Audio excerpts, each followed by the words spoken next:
नमस्ते अङ्ग्रेजी सिक्ने होइन त ओके तपाईँलाई गुड मर्निङ गुड आफ्टरनुन र गुड इभिनिङ कुन बेला भन्ने हो भनेर कहिले अलमल भएको छ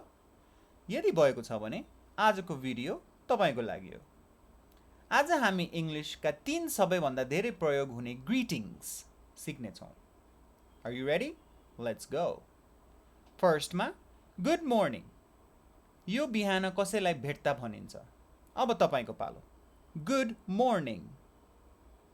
एकपटक फेरि गुड मर्निङ एक्सलेन्ट दोस्रो गुड आफ्टरनुन यो दिउँसो कसैलाई भेट्दा भनिन्छ अब तपाईँको पालो गुड आफ्टरनुन फेरि गुड आफ्टरनुन भेरी गुड अब तेस्रो गुड इभिनिङ यो साँझ कसैलाई भेट्दा भनिन्छ अब तपाईँको पालो गुड इभिनिङ एकपटक फेरि गुड इभिनिङ असम अब सँगै भनौँ गुड मर्निङ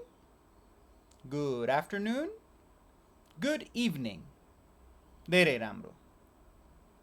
आजको मिसन आज कम्तीमा एकजना परिवारको सदस्य साथी वा छिमेकीलाई इङ्ग्लिसमा ग्रिटिङ गर्नुहोस् इङ्ग्लिस सिक्ने सबैभन्दा राम्रो तरिका बोल्नु हो आजको च्यालेन्ज कमेन्टमा लेख्नुहोस् गुड मर्निङ अर्को भिडियोमा हेलो र हाईमा वास्तवमै के फरक छ धेरैलाई थाहा छैन तर तपाईँलाई थाहा हुनेछ त्यसैले फलो गर्न नबिर्सिनुहोला साउसी English learn practice speak smile North American English one step at a time. See you in the next lesson. Bye.